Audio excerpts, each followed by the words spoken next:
Hey, everybody. Welcome to tonight's episode. So, I'm really pumped about this episode. I've got a special guest with me who's going to be talking about the skills that make us uniquely human. Here's what I want you to know that AI is transforming education. We all know that. But the skills that make us uniquely human, problem solving, creativity, emotional intelligence, and adaptability are more important now than ever. So in tonight's episode, I sit down with Michelle Ament. Ament. Listen, we talked about this before the show. I'm not even going to lie, guys. I butcher names a lot of the time, and it is not intentional, and I work on it. So I'm just going to put that out there. And audience, listen to me. From here on out, be sure that you look up people's names because chances are I'm not going to get it right. But Michelle is the co-founder of Human Intelligence Movement, and she's here to talk about why human intelligence must be prioritized in schools and organizations. We're going to explore some practical ways to build these skills in educators and students. We're also going to think about how leaders can foster collaboration and leadership growth, and what it takes to future-proof, listen to that word, future-proof education while keeping people at the center. So, if you are navigating AI's impact on learning, this conversation is absolutely for you. We're going to dive in here in just a little bit. Before we do, I want to be sure that you know to go to Casey Watts Coaching and Consulting. You're going to find a freebie that helps you to think about how to give teachers what they want without spending a dime. You're going to learn all about strategies for that. Go to my website. You will see it pop up for you. It's a free 30-minute training with lots of resources. So if that's something that interests you, go there now. I've gotten a lot of great feedback from it, and I know you would enjoy it too. All right, with all of that said, let's get started. Hey there, welcome to the Catching Up with Casey show. If you are tired of chasing buy-in, frustrated by teams who just can't seem to get on the same page, or over the constant struggle of holding people accountable without feeling like you're micromanaging, this is the show for you. I'm Casey Watts, team leadership expert and the host of this show. I specialize in clarity, collaboration, and character, and I help leaders just like you take teams from chaos to cohesion, from frustration to alignment, so teams can actually work together toward a common purpose instead of against each other as though they are functioning in different organizations. Whether you lead a single team or a team of teams, on this show, we talk about strategies that are going to help you create a culture where accountability and autonomy go hand in hand. Now, with all of that said, let's dive into today's conversation and learn how to lead clarity-driven teams.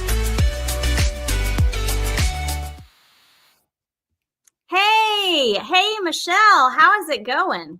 It's so great. So great to be here, Casey. Thanks for having me. Yeah. So we talked about your last name before we jumped on, and I still struggle. I was just in my head about it. And I didn't even tell you the wrong way to say it. I know, but I was saying it wrong in my head before we even got on the call. So I just, I had a little bit of stage fright there for a second. And I told you before we got on that I do this with the simplest of names. So why don't you tell everyone how to say your full name? Hi, everyone. I'm Michelle Ament. And so Ament, you can just think like amen with a T. And often it is mispronounced as Ament. So I can't even remember how you said it, but I said ament. Okay. And I thought to myself, like a literal mint that you put in your mouth. Yeah. Well, my maiden name was Randall, so that was really easy. And then I got Ament, which looks easy, but it's always mispronounced. Yeah. Always. Yeah, that's funny. That's like my first name is Casey. A lot of people will say, is it Casey or Cassie? And I think in my brain, well, phonetically speaking, it absolutely is Casey. It would have to have two S's in order for it to be Cassie. But, it happens all the time. So, Right. Okay, I'm so pumped about tonight's topic. We're talking about the skills that make us uniquely human, and you are the founder of the Human Intelligence Movement. Yes? Yes. Yes. I can't wait to tell you all about it. I know we're going to dive so much into that, but I really want you to tell us first just about the work that you do. If that is primarily it, give us just a snippet of the work that you do there. Sure. So I do a lot of different things. I have been a classroom teacher, a building administrator, a district administrator for the last 25 years. So the bulk of my career was in public education. And just 3 years ago, I joined ProSolve, and I'm the chief academic officer for ProSolve. And what we do at ProSolve is we design curriculum and professional development that builds foundational human skills. So we have a very unique approach through experiential game-based learning where kids are building these skills in authentic ways. So coming into ProSolve, I really wanted to solve this problem in education where we just continue to disseminate information and knowledge to kids and not really building the essential human skills that they need. And so I found a connection with ProSolve, started to work on building this curriculum with our CEO, Travis Allen, who has never been an educator, but he is an entrepreneur and has a unique way of seeing how learning happens. And so he built this amazing game-based experience called Quest, and I came in and said, okay, here's how we could make this work in the classroom. So we've been doing that work in ProSolve and really working to have an impact on districts and teachers and children. And then we decided we wanted to start the human intelligence movement. And so it was about a year ago that we said there was just this like insurgence of AI coming. And we both had lived through the time in the one-to-one devices.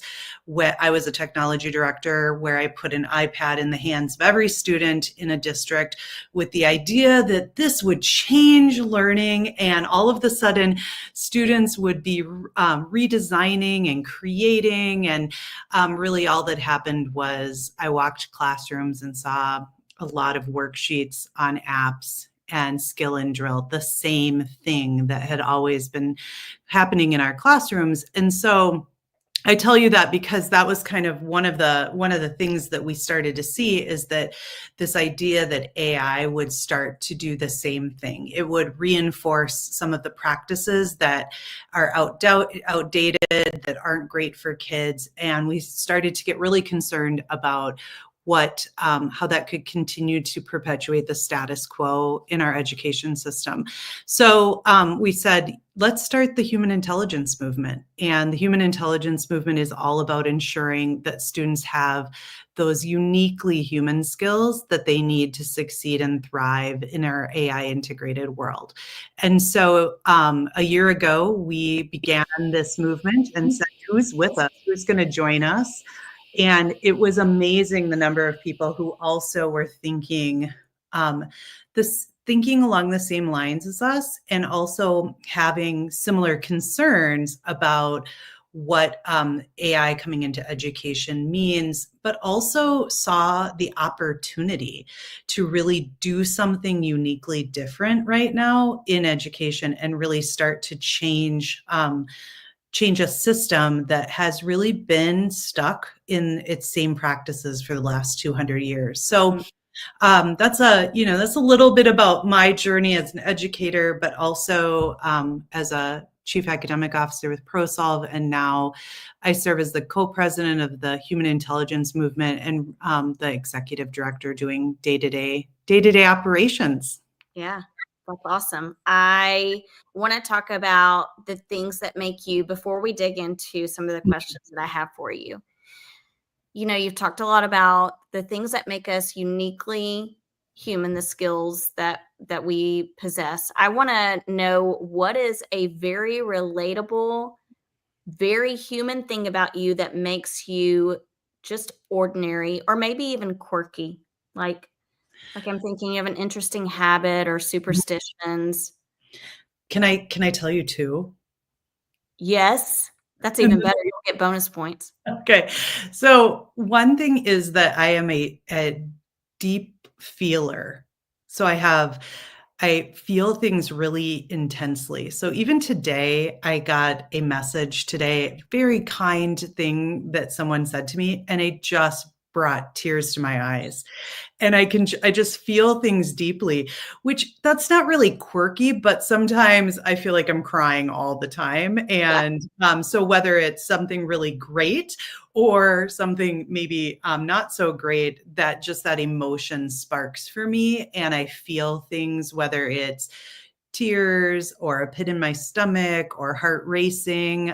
So I'm a deep feeler, and I think I have a strong sense of empathy that comes along with that, Mhm. which is uniquely human for sure. And the other thing is kind of quirky. I am like completely petrified of heights. Really? Like you go to the mall and you're on the second floor and I can't go near the rail, petrified of Oh, heights, yeah. or I'm watching a movie and someone is like ready to jump out of the airplane, or there's a stunt guy on the side of the helicopter and I can like feel the fear for that person. It's Yeah, you're really kind definitely of an crazy empath. to think about. So, yeah, right? Like I'm feeling fear for the Yeah, stuntman who is going to fall off of that airplane. yeah. And just really afraid of heights. So those Okay. are how about you? What makes you Okay. uniquely human? Oh, man. I try to think about this sometimes before people try to return the question on me just so I'm ready, and I'm never ready. Um, I I don't I know I have quirks. I have this really okay, let me tell you something that is so weird about me, and I don't do it a lot, but sometimes I fall asleep and I'm laying on my arm a certain way so it falls asleep, Mhm. like, and I can't feel it, but I wake up thinking truly that I no longer have an arm, like it's not there, and I will wake up yelling because I'm fearful that it's just gone, like the arm's no longer there. This But I happens this happens a lot, it must. it does. It does. I mean, I have to tell people before we go on trips, especially if it's a work trip and we're Mm. gonna be doubling up in a room. I'm like, listen, just so you know, if I wake up yelling, it's probably not because I'm hurt or someone's attacking me. It's just that my arm fell asleep. Huh. So I'm working on it, but it's pretty bad. It's pretty scary. Now that we've talked about what makes us uniquely human, let's dive into the human intelligence movement because you've talked a little bit about the gap that you were trying to fill with the human intelligence movement, but I want to know kind of even before that, or I guess during it, what like how did you even come up with human intelligence movement and who was a part of that with you? Yeah.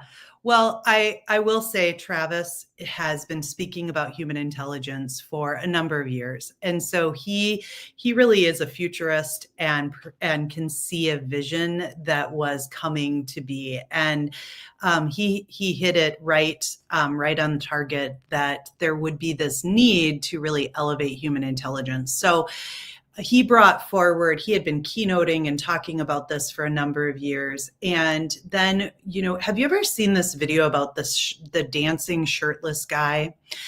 It's this video, I'll have to share it with you, but essentially it's about how do you start a movement, and you just start being the wild, the bold one, the wacky one with the idea, and then you invite people to join you. And all of a sudden what starts out as one or two people dancing turns into a movement of people.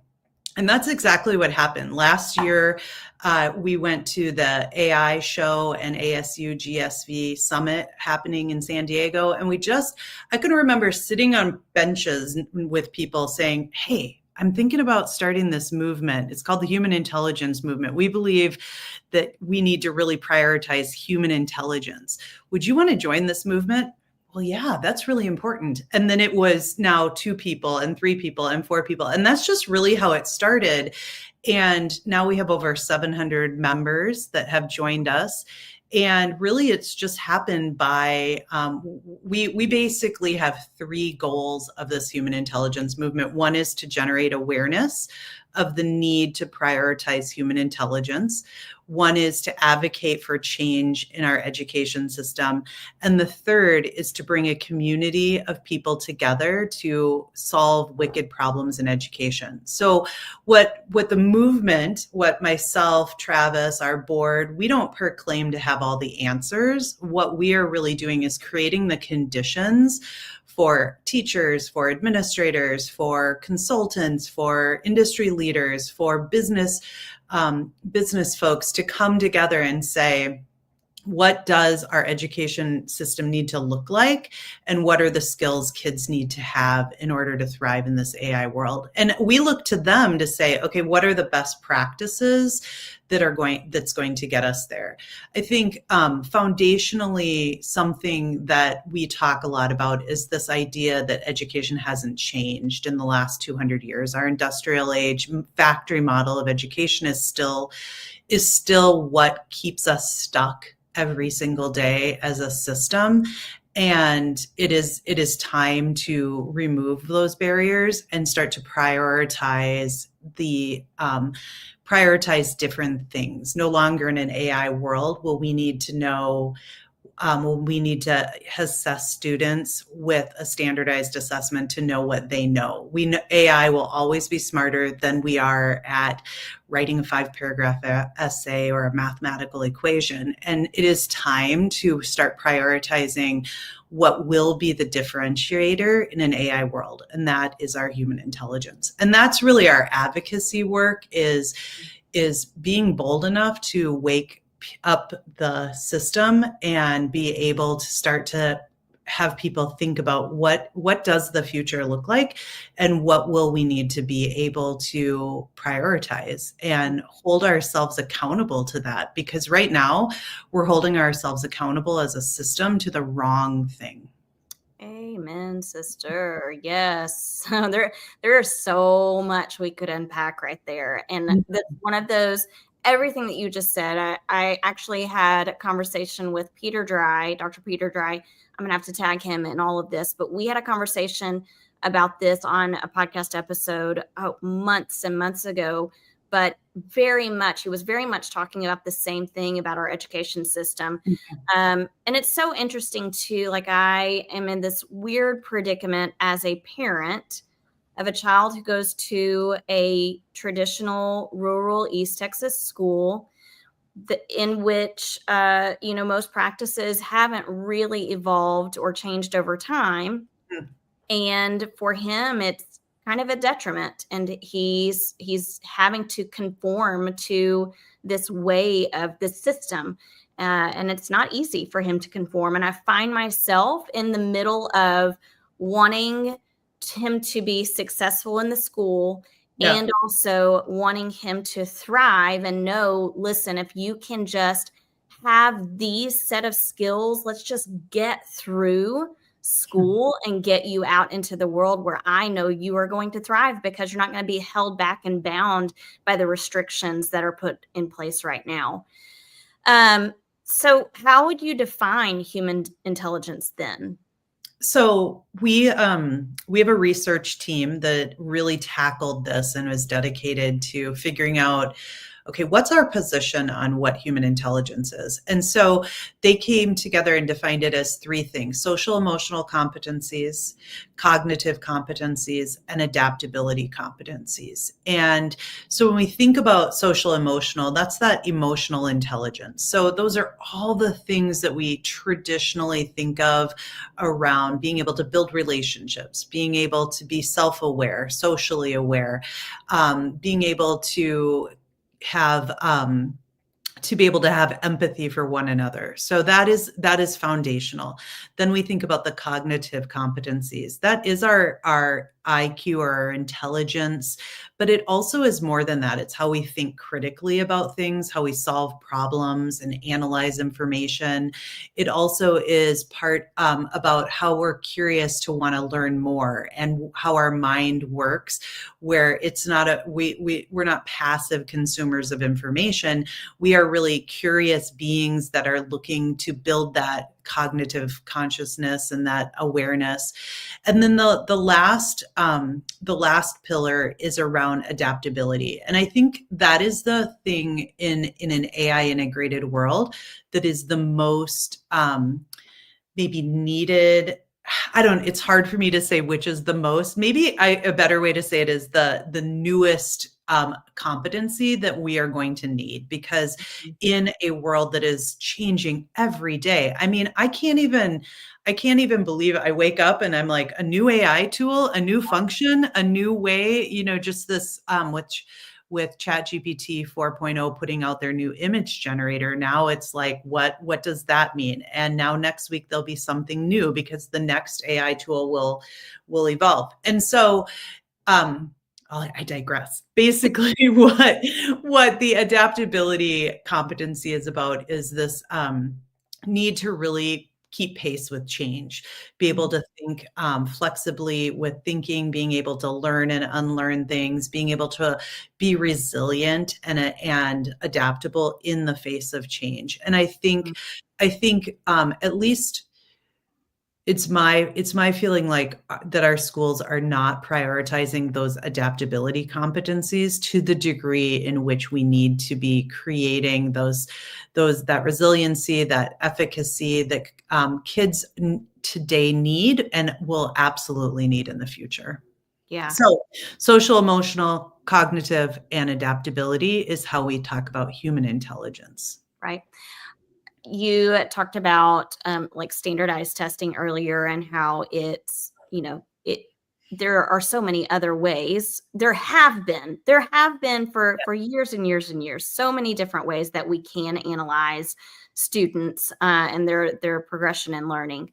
But it's so interesting to me that teachers get caught in, and I've seen it, and just in working with teams of teachers, they get caught between, I want to do what's best for my students. No, I don't want to focus on standardized testing. That's not why I became a teacher. And then on the flip side of that, that's what the teachers are measured by. And so I totally understand being in that in-between spot and being tugged in both directions. Even when we know that these human skills are what is essential in order for our students to thrive. And I think so often we even look at adults today in the workforce and we assume that they have the skills they need, all of those emotional intelligence skills that they need in order to function well and thrive. But when were we ever explicitly taught those skills in the system that we grew up in? We were not, and they're still not being taught, even with social emotional lessons. Mm-hmm. SEL has taken up a large portion of funding from schools, but it's only taking place a very short amount of the day, typically at the beginning of the day, and it is treated as its own separate entity instead of integrated as the skills that we need in order to function in an ever evolving world. Absolutely. So 3 big ideas to think about here. One is that this movement has taken off with a ton of educators and teachers who have joined, because we are talking about something that teachers know at their core. And everything that I talk about with the need for education that needs to be reformed, it's not about what teachers, it's about the system. It's about the structures we've put in place. Even our superintendents, our principals want to see change, but they're structurally held to these accountability measures, and then it just flows down from the district office to the building principal to the classroom teacher. Mm-hmm. And so I think it's just important to name the art of teaching that teachers naturally do to build these human intelligences is what they are, that comes innate to them, that every teacher wants to do. And so I think that's just important, to recognize and acknowledge the work, the work that teachers do is focused on building human intelligence. I think that you talked a little bit about the workforce today, and we continue to hear about the Gen Z population, or Gen Z generation, I should say, that are failing. Well, You still have kids in school. I have three Gen Zers. They are 19, 21, and 24, and they are struggling. Mhm. My oldest, he's 24. He got his first job. He's a computer scientist and a mathematician. He had a job for a year and he got laid off. And that's, part of that's the market and less about him, but I watch him struggle with some of the human skills that it takes, some of the grit, the tenacity to stick with it, the drive. Mhm. And the other day he said to me, I need to work on creating my portfolio. And he said, I just don't know how to create anything. And I was like, what? And he said, all through school, he just consumed information. And then he was also in that generation where social media really came out, and he has consumed social media for a number of years, and just kind of is in that consumption generation. Yeah. So yes, he can go create something, but he like doesn't have the drive to come up Mhm. with a novel idea or a new way of thinking and then being able to create something from it. So Yeah. I think there's something with that Gen Z generation, whether it is, I have a lot of theories about COVID and they were in high school at that time, but there's something there about that intentional skill building. And I think you mentioned social emotional curriculums and social emotional time. And I think one of the flaws in a typical SEL curriculum is it's very much just talk based. Here's a scenario. If you were on the playground, what would you do? And it's lacking that true application. And we know that if there isn't an opportunity to apply what you're learning, it doesn't stick, it doesn't transfer into your day-to-day lives. And Mhm. so not only do kids kind of roll their eyes at SEL time, but we're not seeing the transfer of the learning and Mhm. the intentionality behind those human skills that are built with SEL. So I agree, we've had good intentions, but we really need to radically think about 30 minutes of SEL time in the morning is not the avenue to really build those skills in an intentional way that transferred throughout the day, but also their daily lives. Yeah. And I wish that there was more permission given to explore what that looks like in the classroom instead of the clock pushing our focus, and the curriculum and the standards pushing our focus. Because I do think you're right. If I know that this is innately in teachers and what they want to bring to the table, but we also have to provide the permission to be able to explore that and Absolutely. and push the boundaries. And I'm all about pushing the boundaries, but it's hard when you're constricted by a system that doesn't really allow you to do that. Mhm. And so that's one reason I really love the term that you use is radically thinking about this and going beyond what we know and what we do now. So let's just talk simplicity. I want to talk about two things. If schools don't prioritize uniquely human skills, what is the impact going to be? And then how can instructional leaders start to build some of this emotional intelligence in their teams first so that they can then transition and model that for their students? Yeah. I think I'm very scared about what will happen if we don't start to think differently about our focus Mm. and focusing in on human skills. I think one of the things we need to do is make sure the conversation about AI is about how are we amplifying our human potential? Because if we don't start to recognize how AI is a support to us and how it can be used to increase our critical thinking, enhance our creativity, how do we leverage it to brainstorm and problem solve? Because I feel like sometimes the conversation is a lot about, oh, I can use AI to be more efficient. I can save time. I no longer have to do that.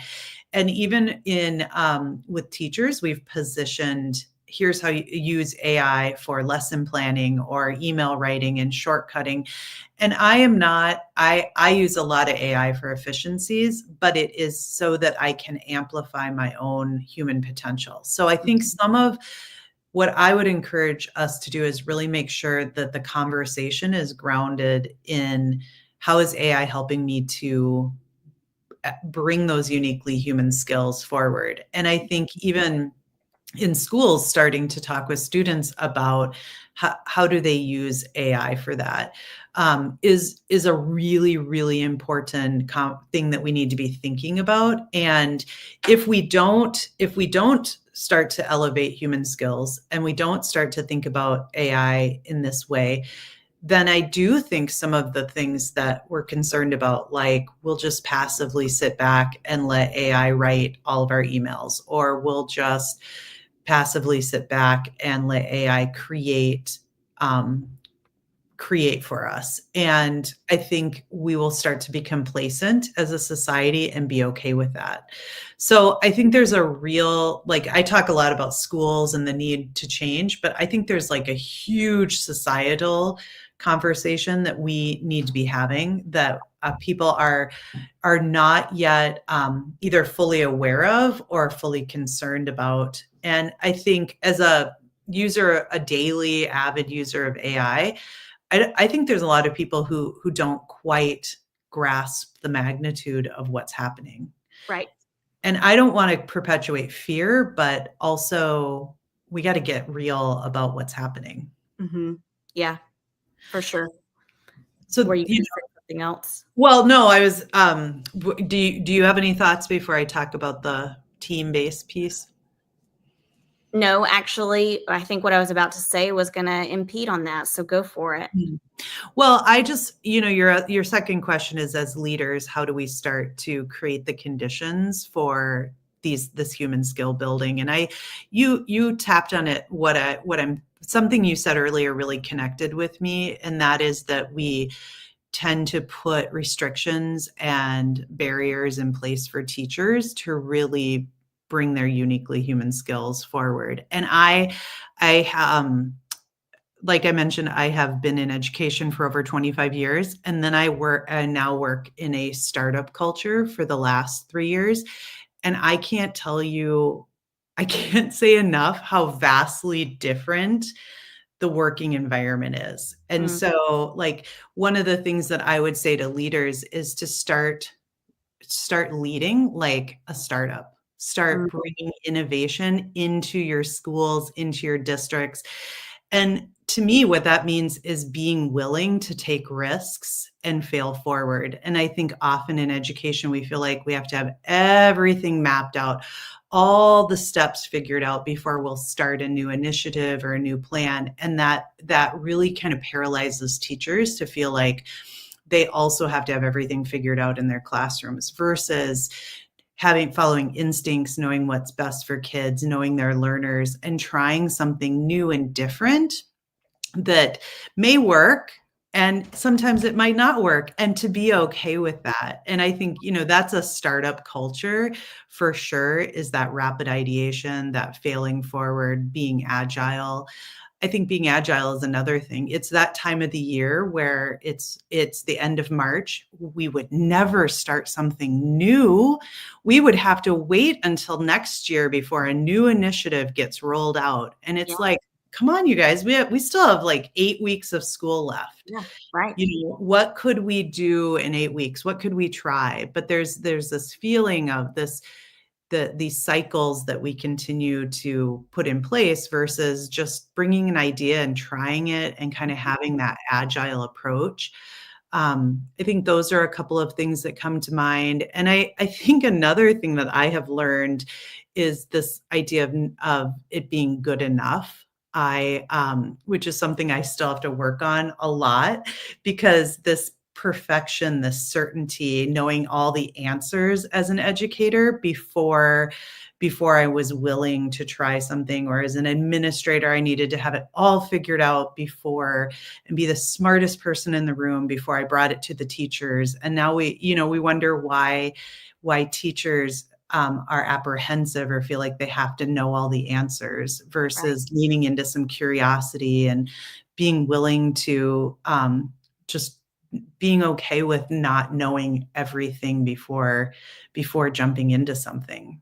Yeah, we replicate the systems that we grew up in or the systems that we are part of because it becomes our mastery experiences. And so until we have new mastery experiences, that's probably not going to change much. And our leaders have to be ready to model that and Right. take the first step. So let's talk on a more granular level. So we know we want to infuse like human intelligence development in our school culture. But practically, what would you say are some ways that leaders can do that? One thing that I'm hearing is definitely taking risks and being that person that's ready to push the boundaries. But what else? Like what else comes to mind? One of the things that I found really successful as a leader was using human-centered design thinking, and I work with a lot of districts and leaders around that method. And the reason I come is it's a method that does bring forward ideation and prototyping and testing. And so what human-centered design thinking starts with empathy. It's capturing the voice of your stakeholders, of your students, of your community. So a building leader or a district leader could start to bring people together to talk about, in an AI integrated world, what does human intelligence look like? Should our classrooms look like, feel like, and sound like? What do we want? What's our vision for education as we go forward? And capturing that sentiment from various stakeholders through empathy interviews. Yeah. So you can just picture people sitting around at tables, talking with one another, being in a collaborative setting, communicating. I mean, we're hitting all the human skills right here, right? So Mhm. we're practicing them and then using that information to start to define a problem that we want to solve. And this could be small groups, pairs, groups of teams. It could be a grade level team that now has a problem that they want to solve, and they start to brainstorm or ideate on all the ways that they could solve that. And now, as a building leader or in a school, you're stepping back away from having all the answers, being the one that's going to start the initiative and roll out the plan, and instead empowering that team of teachers to say, here's the problem we notice, here's the way we have ideated and come up with solutions, and now we're going to go test it. Mhm. And so you're going to give them the freedom and autonomy to go try out their solutions, and some are going to fail and they're going to learn so much, and some are going to be successful and everybody's going to learn so much. Yeah. You're going to scale these solutions and giving them that latitude to be empowered to solve their problems and for their students, and that testing cycle continuing to improve and prototype, and then it becomes that's how you start to solve problems. And so design thinking, I think, it's a model that a lot of innovative companies use. It is a different way of approaching problems. Oftentimes, as a leader, we think we know all the answers. We come in with all the problems and all the solutions. Like, it's almost like if you aren't doing that, you're not a good leader. You're Mhm. not leading the charge. And instead, it's creating the conditions for the people who are closest to the work and to the students and to the problems to identify the needs, and then begin to and then, like I said, empower them to be the one with all the answers.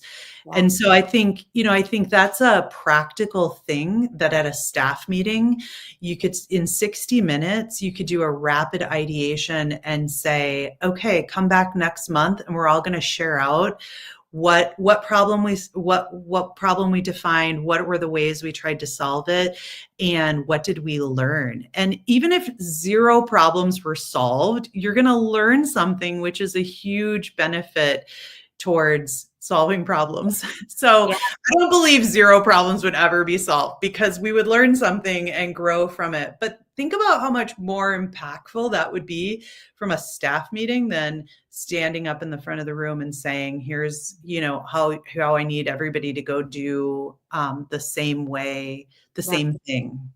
Yeah. And how much more I would feel as though I belong to a something that's bigger than myself, part of Mm-hmm. something that part of a movement is what it would feel like, Yeah. and that's what retains our best people is that feeling of belonging. So let's talk a little bit as we kind of start to come to a close about collaboration and leadership growth. What role does that play in preparing educators and students for the future? So I think when I think about leadership growth, I think first and foremost, like really breaking down what formal and informal leadership is and really acknowledging that people that don't hold a title are oftentimes the greatest leaders, and being able to recognize where leadership shows up, whether it is a student, whether it is a teacher that maybe doesn't have a formal role, and how do we bring people together in spaces so that they can collaborate and use those leadership strengths that they are bringing forward. And I think some of that, when I think about leadership, being able to be really vulnerable as a leader, I know that that has been hard for me over the course of my leadership, especially when I was a new leader and I felt like I had to have all the answers and people were looking to me to set the direction.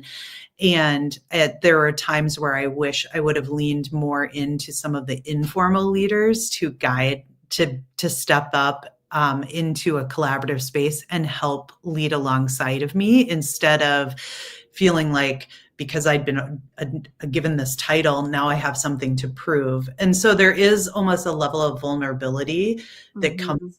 with that for leaders. But I think, we can call that servant leadership or transformational leadership. There's lots of ways to name it, but I think it's just important to be able to bring people alongside you and not be the smartest person in the room, and really leverage the strengths and the assets of everyone. And when you create those conditions for collaboration, like that's the times where the impossible happens, where the things that you never would have come up with on your own, or even the leadership team would have never come up on with, because they released that control and the need to know and just kind of leaned into the team.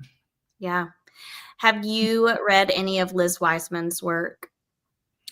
The name is really familiar, but not like some others Yeah. I've read.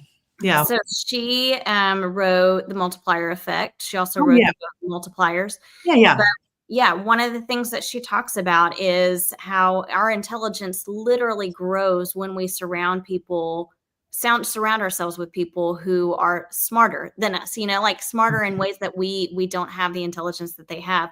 But I also my one of my dear friends went to a conference today, and she said, you know how much I love a good quote. So be ready for bombardment of quotes. And here's one of the ones that she wrote down.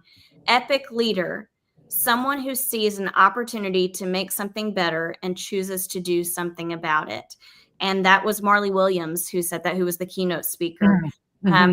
but it so resonates with what you are saying tonight, and I love that. But if you're going to be that epic leader who sees an opportunity to make something better, you've got to involve your people in doing that and notice the ways that their intelligence can be brought to the table.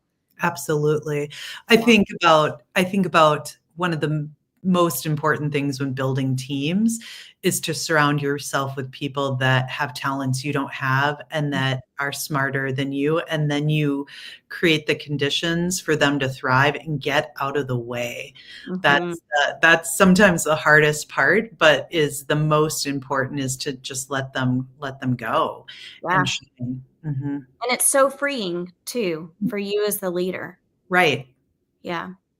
Absolutely. Like I think about all of the times where the fake it till you make it kind of idea, like that I had to save face or show that I knew something when I really didn't. Mhm. And that just that growth and being able to say, I don't know. And think about that think about how that trickles down. All of a sudden, I just thought about the classroom, right? Like the teacher that is afraid to say they don't know to their students, or being able to let students be the smartest people in the room, and just letting go of some of that control. I think Yeah. that is a thing that, I think you mentioned it, like how the structures and our lived experiences, we just continue to perpetuate. And so how as leaders do we break the cycle Mhm. and do something radically different as a leader? Because that kind of thing then goes into the classroom, goes into the community. Yeah. I don't want to get off on this tangent, but I'm just going to say it. I'm just going to put it in your brain and you chew on it and we can think about it and maybe have an episode another time. But I'm reading about the 10x versus 2x and how 10x is better than 2x, which is to say, if you can create a 10x goal, it's going to be easier to accomplish than a 2x goal, because at 2x, you are literally just kind of thinking, what is just the very next step? And we are spinning our wheels to try to get just to that very next step. Whereas if you were to think about a 10x goal, and I think about this for education, for our educators and our leaders, if you could create a 10x goal, a goal that you feel like is just impossible, guess what? Your people are going to rise to the occasion and go at least beyond 2x, that 2x goal. And I think a lot of what we've talked about tonight kind of reminds me of that, because if we're going to be radically different, we have to set radically different goals. That is I love everything that you just said, and I've not heard it phrased that way, but we often talk about setting the impossible in front of people. And when I think about this human intelligence movement, when Travis and I came together to form this human intelligence movement, I mean, mind you, we are working like full-time plus jobs. We are parents. We have lives, right? Like, Yeah. and we said, we want to put this impossible in front of ourselves. And especially that happens to me in this startup culture that I live in, is just this constant putting the impossible in front of me, and I chase it and Yep. I go after it, and I do things that I never would have thought that I was able to accomplish. And starting a grassroots movement and having people come alongside me is not something that I ever thought I would be able to do. And here I am, and it is about setting that 10x goal, and then believing, and then just creating the conditions for people to thrive. And I love that. We definitely need another episode to talk about how we do that, how leaders do that, how you trust people. Because I think oftentimes we set the bar at a lower standard because we don't trust. Mm-hmm. And what would that look like in society if we set 10x goals and we put the impossible in front of people? It's another episode. We're doing it. Mhm, mhm, mhm. We're going to put it on the calendar tonight. So don't Yes. worry, everybody. We're going to come back at you. You're going to want to listen to that episode because I already have a million ideas. Okay. I want to know what the most exciting thing for you is regarding the human intelligence movement. Like, what's next that you're just so excited about that people need to know about? I'm excited. Next week, we go to the AI show and the ASU GSV Summit, and we have a meetup there, like at the actual AI show, where we're going to gather as a community. And this is really exciting for me.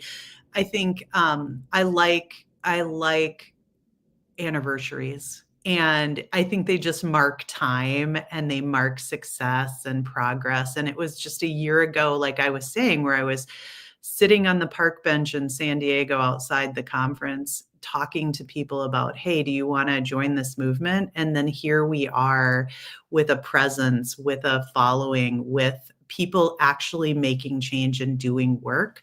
is phenomenal to me. And so I'm excited about that. I'm excited about where we will go as an organization and the growth that we'll have. So how about you?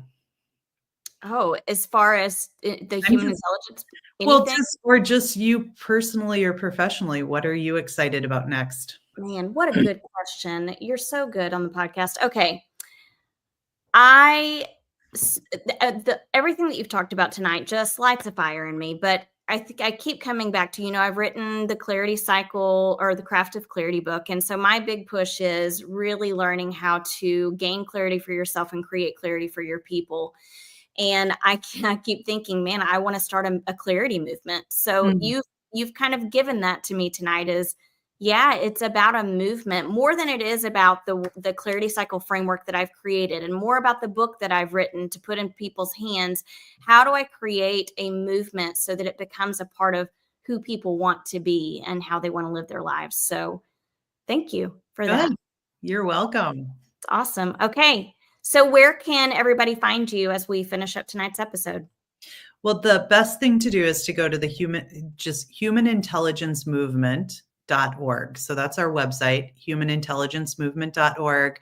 You can find me on LinkedIn, and you can find Human Intelligence on LinkedIn, Instagram, all the places. And so it's free to join us. There's no membership fee. So I would love for your listeners to join the movement, come alongside us. Let's make some change. Bring your best practices and your ways to solve these wicked problems in education, because we are set to make a real impact. And so all members, I hope, will join and join us on the journey. I love it. Okay. Yeah. And you guys, you will see that in the show notes. And Michelle, thank you so much for coming on. Thank you. It is so fun to talk with you. I feel like I could talk to you all night. Likewise. We'll end there, guys. We won't talk all night, but I'm sure some of you would hang on if we did. All right. We will catch you on the next episode. Bye, everybody. Bye. Hey there. Thanks for joining this episode. I would love for you to do me 3 solid favors before you head out. Number 1, subscribe to this show. I've got a lot of great guests and content coming up, and I don't want you to miss any of it. Number 2, share this show. Share it with your like-minded colleagues and friends who want to learn how to lead clarity-driven teams. And finally, connect with me on all the social media platforms. You can find me at Catch Up with KC on Instagram, YouTube, and LinkedIn. Until next time, go off and create teams that leave people feeling inspired, empowered, and eager for more each day.